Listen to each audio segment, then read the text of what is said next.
Welcome to Living Well with MS, the podcast from Overcoming MS, the world's leading multiple sclerosis healthy lifestyle charity, celebrating its 10th year of serving the MS community. I'm your host, Jeff Alex. The goal of our organisation and this podcast is to inform, support and empower people with MS to lead full and happy lives. We're excited you could join us for this new episode. Make sure to check out this episode's show notes for more information and useful links. You can find these on our website at overcomingms.org/podcast or on whichever podcast platform you use to tune into our programme. If you enjoy the show, please spread the word about us on your social media channels or leave a review wherever you tune into our podcast. Have questions or ideas to share?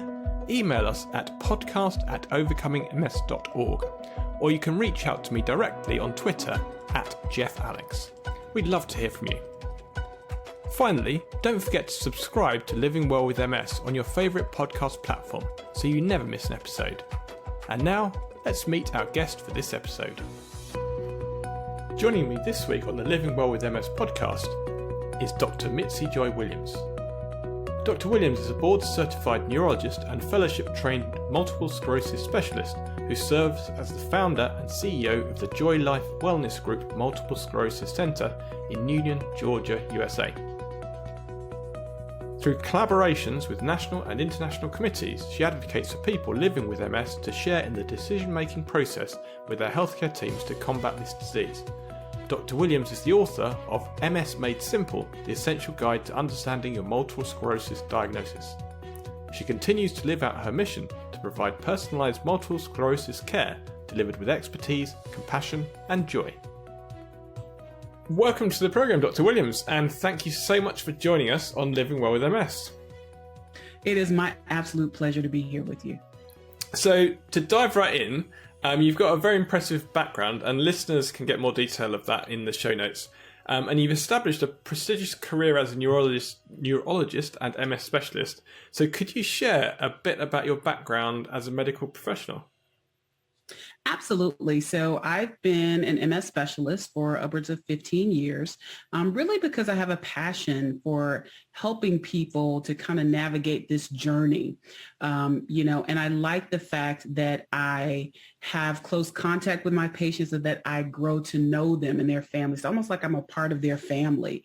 And so I like that. And that was one of the reasons that I chose MS as a subspecialty within neurology. As my career has evolved, I've really found that there needs to be a focus on education. And so I began to focus on teaching people about the disease process, because I found that many people would come to see me and they still wouldn't know what MS was even after they had it for like 10 years. They couldn't really articulate what they thought it was and what it was doing to their body and why they were on the medications they were on. So that really started my passion for educating about the disease process and also empowering people to do the things that they can to help their brain health and help their overall health as well.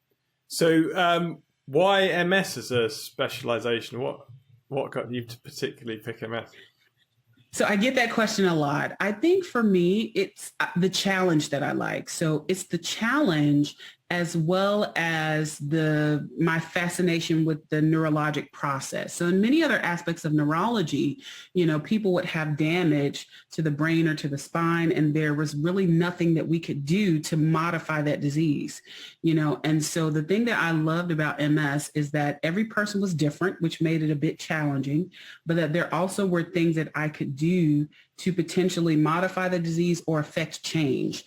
And since I started my career, those options have grown exponentially. And so it's a whole different ballgame now than it was when I started practicing. And the other thing that I like is that I really felt like this was a focus of medicine that was really on the frontier of the scientific exchange, meaning it wasn't something where everybody had it figured out down to the receptor like diabetes or high blood pressure, but there was still a lot more to discover. And so that's also what attracted me to the field of neuroscience, but specifically to MS. And I love the patients. I love spending time with them and getting to know them. And I think it is quite an exciting time now. I mean, so my father had MS and there wasn't very much treatment. But now it's just every month there's another treatment. There's some more research being done. There's something found out about causes. There is a highly active area, isn't it, of research and change? Absolutely. So our meetings, when I first started practicing, our big neurology meetings would have like maybe 2 or 3 classes about MS. And so you would have to, you start on a Saturday with one class and stay until the next Thursday for one more class. But now much of the conference has MS, classes every day. And so that just really goes to show how much the science has advanced and how much we're trying to improve our understanding to help treat people with MS. And so to get a bit of an understanding about the Joi Wellness Group, so you founded this MS Centre in Georgia, in the USA. Mm-hmm. And what are the core principles of your practice?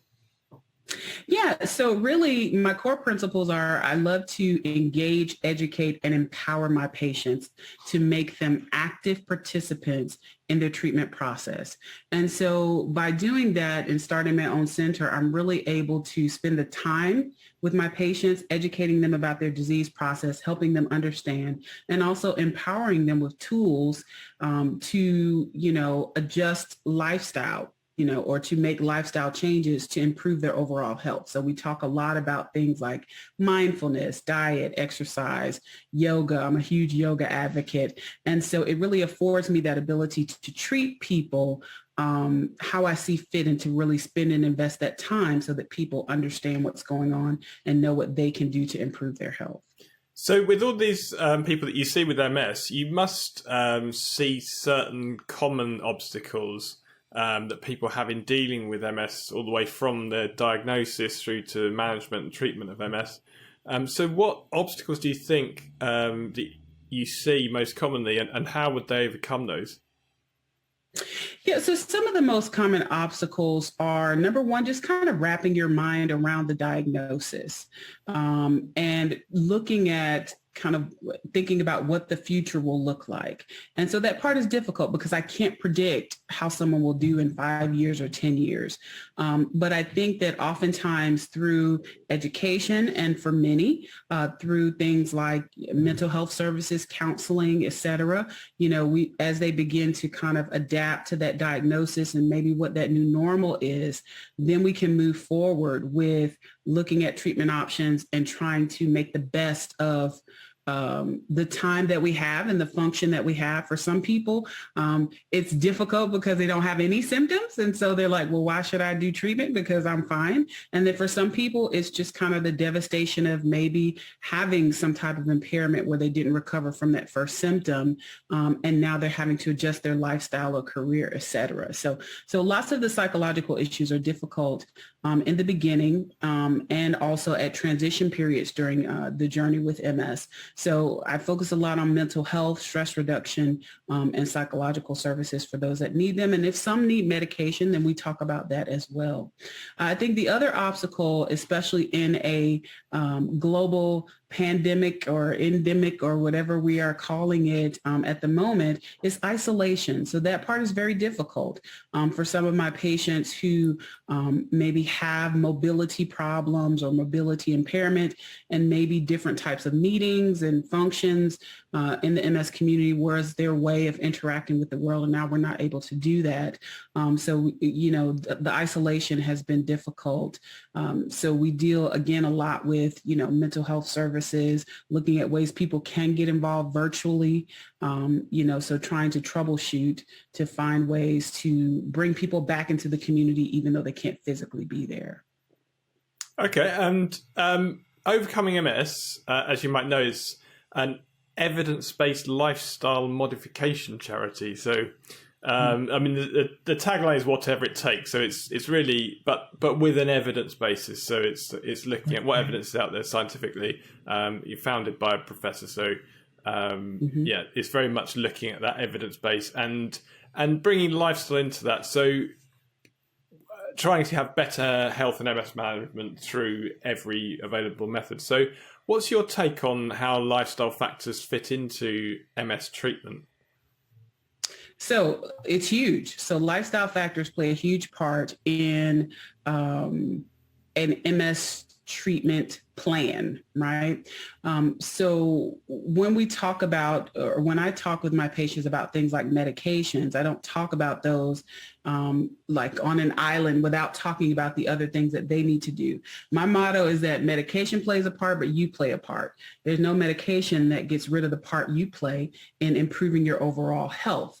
And there are studies that suggest, for instance, exercise can do things like boost mood, also can help with multiple MS symptoms like spasticity, like depression, like constipation, so we talk about the evidence and we talk about, all the different ways that these things like exercise and diet can help aside from just helping your cardiovascular health. I think the other thing that there's a lot of attention being brought to is really the effects of stress. So there's not a lot of research that we have that directly links stress to MS exacerbations like brain lesions, but certainly we know intuitively that stress can worsen a person's function, overall, whether it's with MS or any other chronic disease. So we spend a lot of time also focused on stress reduction, mindfulness, meditation, things to increase their overall health practices that will help people to live, a less stressed life overall. And so I think that, there is more evidence emerging, but we still have a lot of work to do where lifestyle modification is concerned in terms of having hard scientific evidence that supports. I think if you ask anyone with MS about stress, then we all know that stress has a factor, because there's some things are really slow to make changes. They say, I remember early on, George Jelinek, who's behind Overcoming MS, said it's like turning around an oil tanker. So making some of these changes very slow to have an effect, and you may not notice anything for 6 months, but right. It's slow. But stress is the one. I think anyone with MS will tell you, if you get stressed, then those symptoms come back really fast, but they go away fast as well. So you can calm yourself down and you feel better, and so there is a definite. I mean, I know, all these things. It's like, have we done double-blind placebo trials and all these things? But actually, people with MS say, they know that stress is one of those factors that really quickly. If I get really stressed out, then suddenly I'm limping all over the place. I know, yeah. I can tell I'm stressed because my foot doesn't work properly. Yeah, and I have a lot of patients that report that as well, and so again, that's why it's so important for us to continue to discuss lifestyle modification, to talk to people about it, but also for those of us in the scientific community to really kind of put our money where our mouth is and look at some of this, research so we can better understand it on a biologic basis as well. Yeah, because that's the thing. I mean, I'm saying it affects me instantly, but I can solve it instantly by calming down. But equally, is that causing a long-term damage, or is that literally instant and it's gone? And so there is, obviously, there's a lot we need to understand. Yeah. So the content theme for the month is advocacy. So a lot about patient advocacy and so on. So in that spirit, in your experience as an MS specialist, what strategies could people with MS use to discuss lifestyle factors specifically and lifestyle modification with their healthcare professionals? Because it's a very different thing depending on who your MS specialist is. And it depends where you are geographically. I mean, I think certainly in the UK, you probably have less choice about who the person is. But having said that, then it's not based on how much you can afford. So, different healthcare regimes are going to be different in different places. And I say actually in the UK as well, we have less specialists. I mean, it's unusual to have an MS specialist. You would normally have a general neurologist. Maybe only if you're in a really big city. I know in London they have a few, but it's rare in the UK to have that specialist. So some of them are very old-fashioned. I know that there are some people, and they literally are told, take the tablet, have the injection, whatever it might be, nothing else you can do. And then there are more forward-thinking people who are saying, actually, no, a healthy diet and lifestyle will benefit you. So how would you suggest people discuss introducing lifestyle factors, whether it be diet, exercise, mindfulness, with their healthcare professional? So I think the first thing is to recognize that it is okay to have an agenda of things that you'd like to discuss when you see your neurologist, whether it's an MS specialist or general neurologist, right? Because oftentimes you get in that visit, the doctor has things they want to cover. I very much encourage people to write down the things that are very important to you to discuss at that visit, and maybe write down like your top 2, because if you have 20, you're probably not going to get through 20, right? But if lifestyle modification is at the top of that list and they say, hello, Mr. So-and-so, how are you doing? You say, you can tell them how you're doing in terms of your MS, but today I really am interested in hearing about what things I can do lifestyle-wise that would help me, right? So opening the conversation with that often can get that provider thinking about, how to answer that question.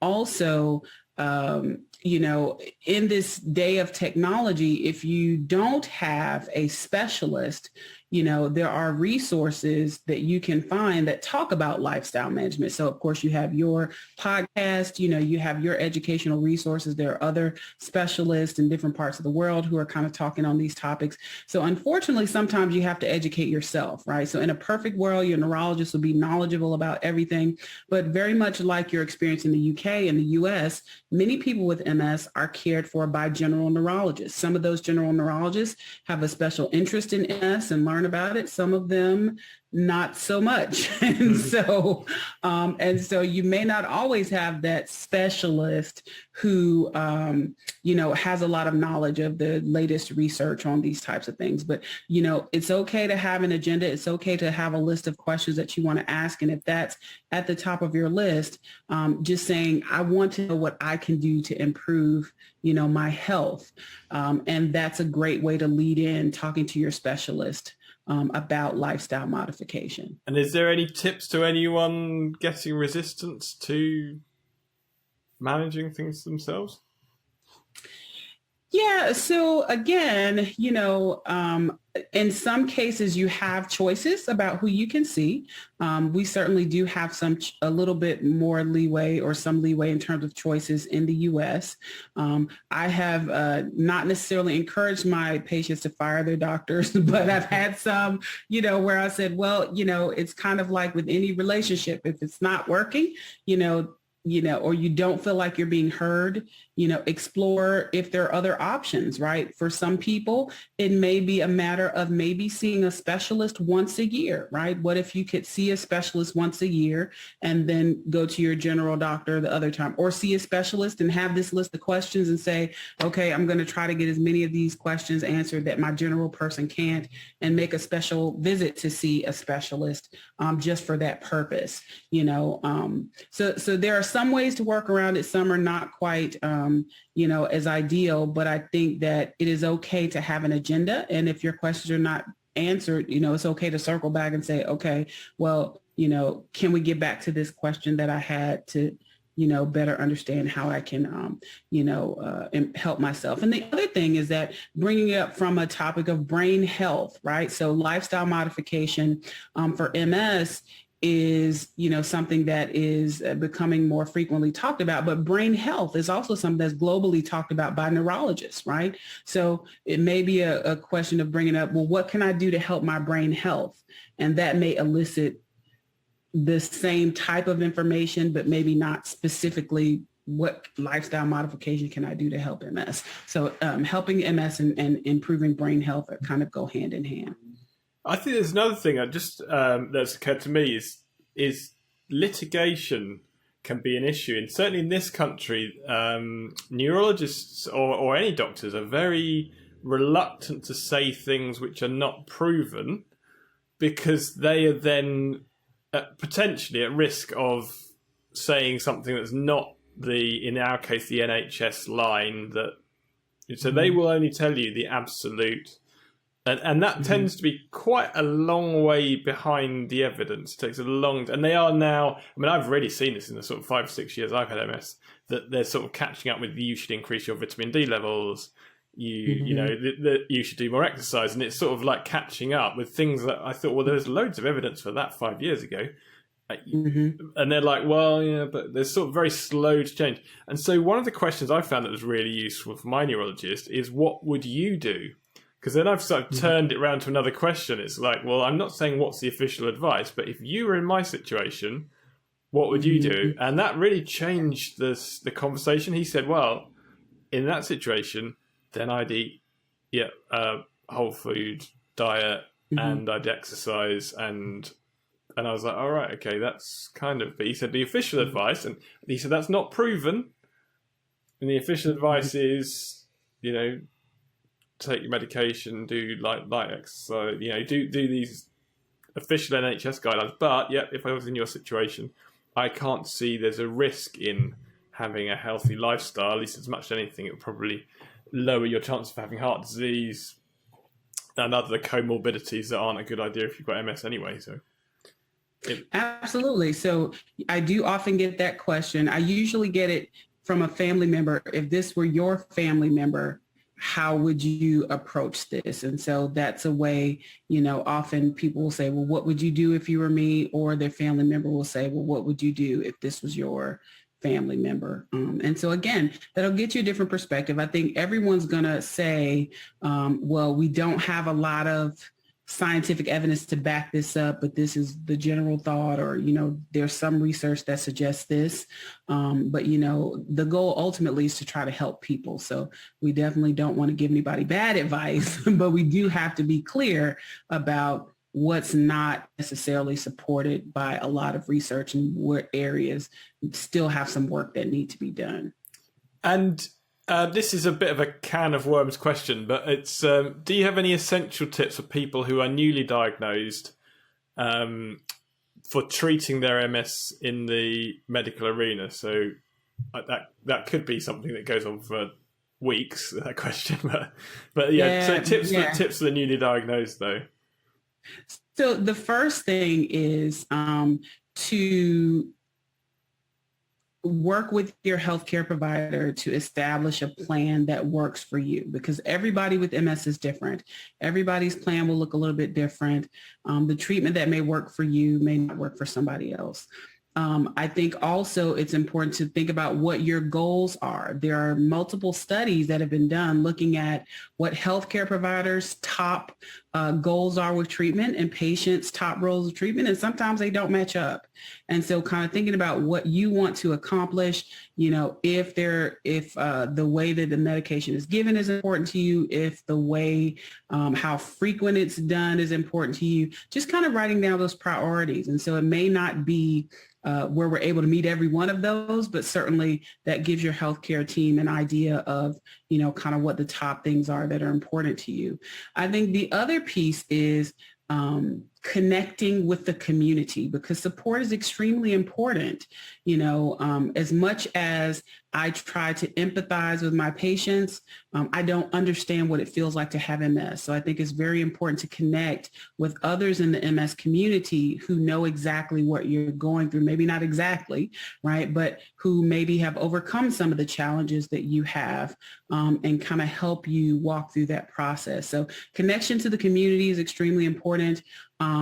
Setting those goals, what you would like to accomplish, and then as much as feasible, communicating with your healthcare team to come up with that plan that works best for you.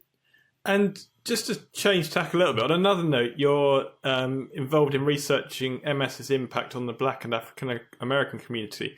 So there's a huge amount to learn about prevalence and penetration of MS in different communities. I mean, going back to, I think a lot of people with MS will have seen maps of where the prevalence of MS is and saying, well, there's obviously a connection with vitamin D and sunlight but then equally, then that could be an aspect of the ethnicity of the people. It could be that diets are different. It could be that it tends to be that the more developed world is further away from the equator in most areas of the world. So that could be a factor. And there's so many variables, I think. But however, do you have any, so having said that it's almost impossible to work out, do you have any insights to share about your work on MS and the Black and African American communities? Absolutely. So, MS is traditionally, globally, MS is still a disease that's considered most prevalent in people of Northern European descent. However, I live in the South part of the United States, where a large portion of the Black and African American community lives. And so when I would go out in my waiting room at my various practices, I was in academic practice, and I was in a large 8-partner multiple sclerosis center. Now to my own practice, a majority of the people that I see were Black. And so it didn't match up with what I had learned in my training.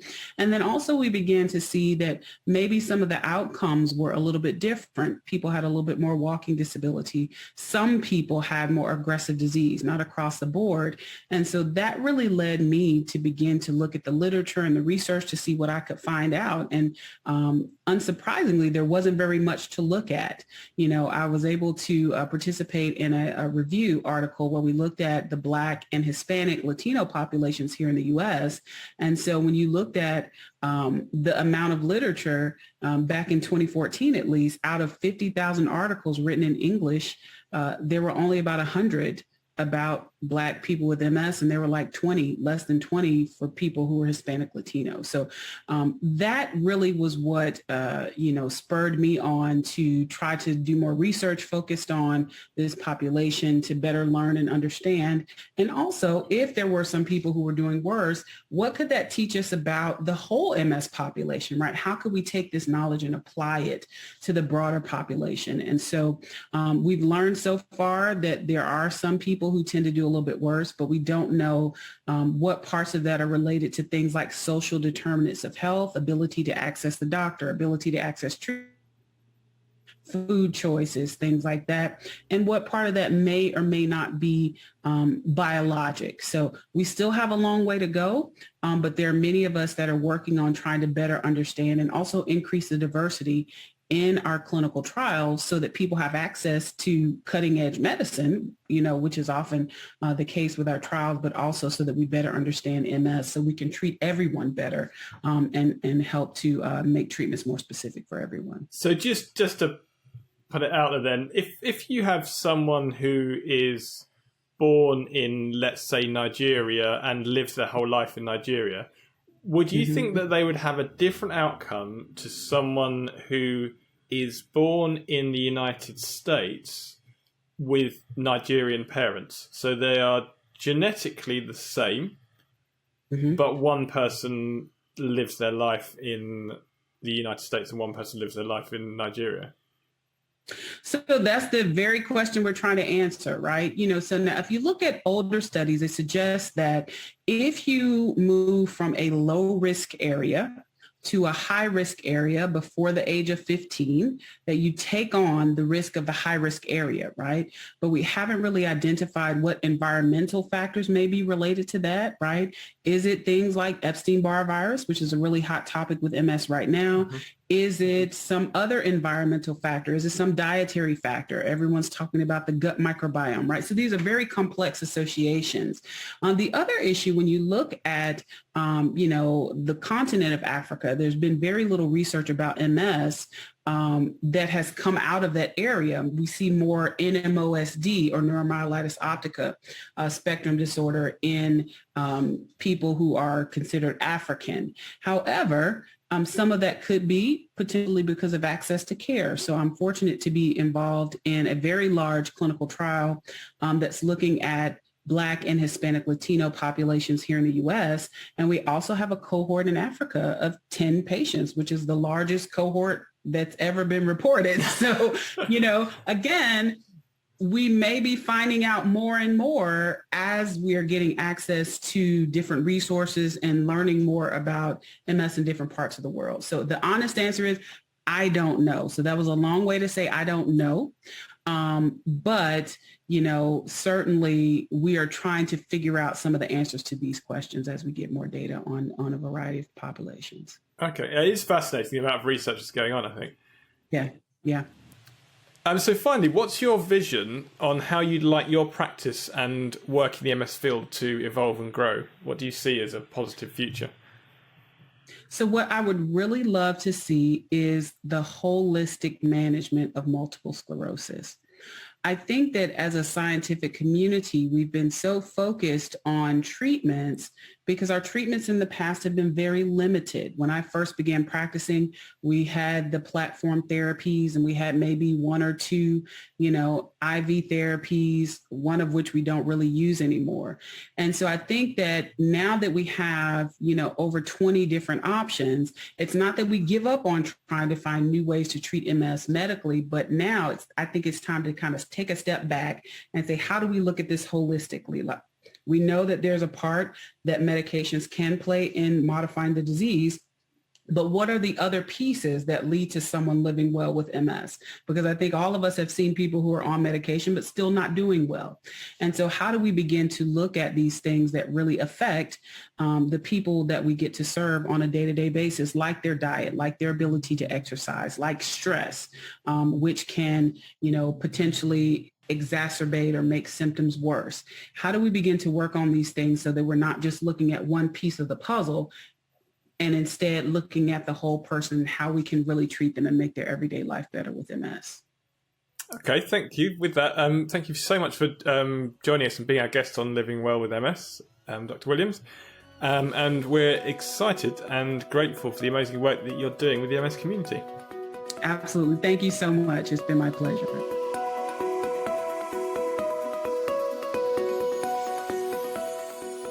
Thank you for listening to this episode of Living Well with MS. Please check out this episode's show notes at overcomingms.org/podcast. You'll find all sorts of useful links and bonus information there. Do you have questions about this episode or ideas about future ones? Email us at podcast@overcomingms.org. We'd love to hear from you. You can also subscribe to the show on your favourite podcast platform so you never miss an episode. Living Well with MS is kindly supported by a grant from the Happy Charitable Trust. If you'd like to support the Overcoming MS charity and help keep our podcast advertising free, you can donate online at overcomingms.org/donate. To learn more about Overcoming MS and its array of free content and programs, including webinars, recipes, exercise guides, OMS circles, our global network of community support groups, and more, please visit our website at overcomingms.org. While you're there, don't forget to register for our monthly e-newsletter so you can stay informed about the podcast and other news and updates from Overcoming MS. Thanks again for tuning in and see you next time.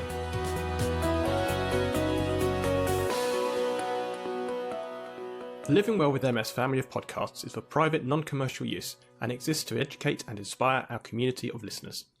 We do not offer medical advice. For medical advice, please contact your doctor or other licensed healthcare professional. Our guests are carefully selected, but all opinions they express are solely their own and do not necessarily reflect the views or opinions of the Overcoming MS charity, its affiliates, or staff.